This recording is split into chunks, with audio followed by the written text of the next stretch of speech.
Hello friends, இன்றைக்கி நம்ம ஆசைப்பட்டு சமைங்க சேனலில் பார்க்க போகிறது தேங்காய் பால் சோறும் சிக்கன் கிரேவி.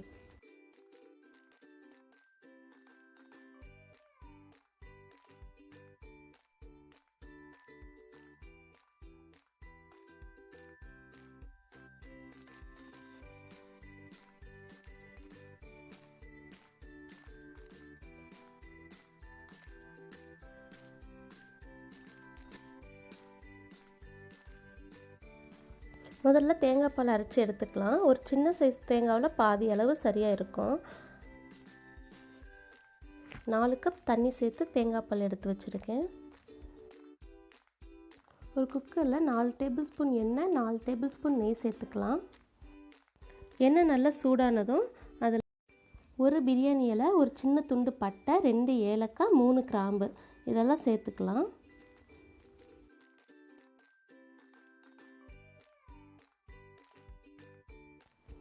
இந்த பிரியாணி இலை இருந்தால் சேர்த்துக்கங்க, நல்லா வாசமாக இருக்கும். 2 பெரிய வெங்காயம் நீளமாக கட் பண்ணி சேர்த்துக்கலாம். வெங்காயம் நல்லா வதங்கட்டும்.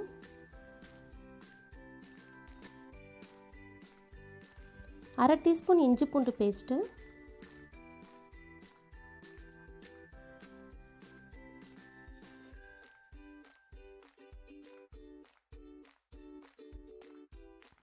பச்சை வாசனை போனதும் உங்கள் காரத்துக்கு தகுந்த மாதிரி பச்சை மிளகா சேர்த்துக்கோங்க. பச்சை மிளகா கொஞ்சம் வதங்கினதும் சின்ன சைஸ் தக்காளி 2 சேர்த்துக்கலாம். தக்காளி நல்லா வதங்கினதும் மல்லி புதினா இலை கொஞ்சமாக சேர்த்துக்கலாம்.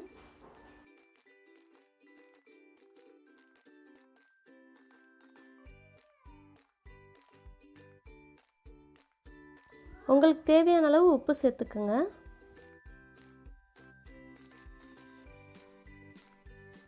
எண்ணெயெல்லாம் பிரிஞ்சு மேலே வந்துடுச்சு. இந்த ஸ்டேஜில் 3 டேபிள் ஸ்பூன் தயிர் சேர்த்துக்கலாம்.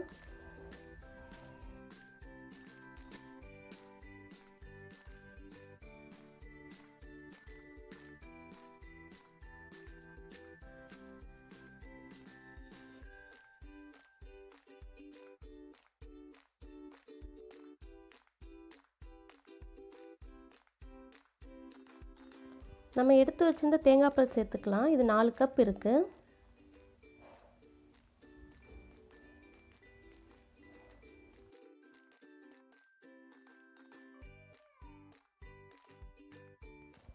ரெண்டு கப் அரிசியை அரை மணி நேரம் ஊற வச்சு எடுத்துருக்கேன். சேர்த்துக்கலாம்.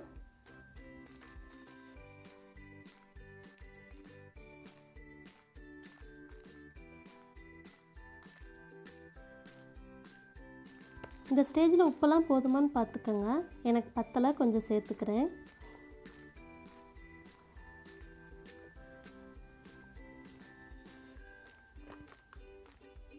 ஒரு கொதி வந்ததும் மூடிடலாம். ஒரு விசில் வச்சு தம் போனதும் ஓப்பன் பண்ணால் எனக்கு சரியாக இருக்கும். தம் போயிடுச்சு, ஓப்பன் பண்ணிடலாம்.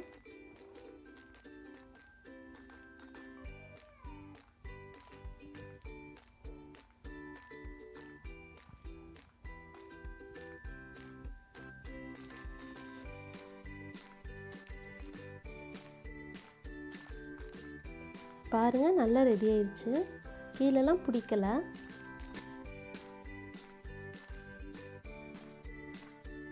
இப்போ சிக்கன் கிரேவி பார்க்கலாம். ஒரு கடாயில் 50 ml எண்ணெய் சேர்த்துக்கலாம்.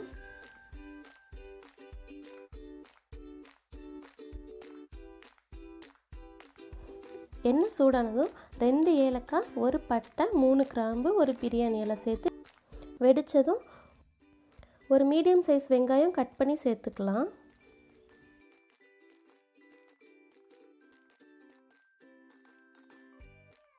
வெங்காயம் நல்லா வதங்கினதும் ஒரு டேபிள் ஸ்பூன் இஞ்சி பூண்டு பேஸ்ட்டு சேர்த்துக்கலாம்.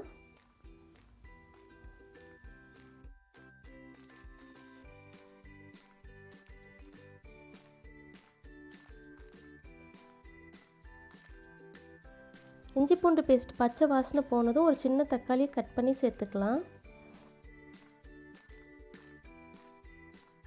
உங்களுக்கு தேவையான அளவு உப்பு சேர்த்து வதக்கிக்கலாம்.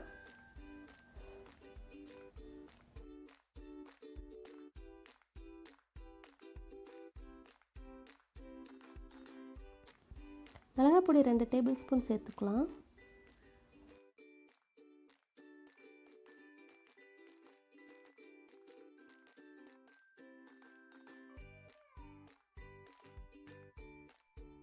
கரம் masala 1/2 teaspoon, chicken masala 1/2 teaspoon சேர்த்து வதக்கிக்கலாம்.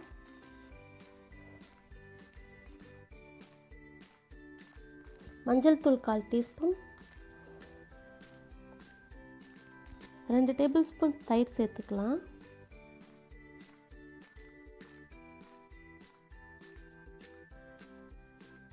மசாலா எல்லாம் பேஸ்ட் மாதிரி வந்ததும் கொஞ்சமாக தண்ணி சேர்த்து கலந்து விட்டு சிக்கன் சேர்த்துக்கலாம்.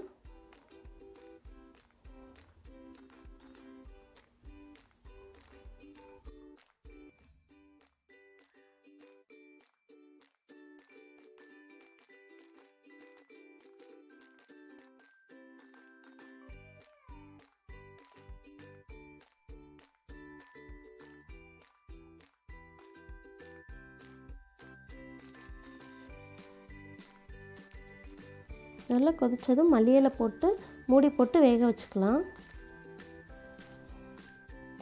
பாருங்கள், நல்லா ரெடி ஆயிடுச்சு. இப்போ மிளகு சீரக பொடி 1 டீஸ்பூன் சேர்த்து கலந்து விட்டு அடுப்பை ஆஃப் பண்ணிடலாம்.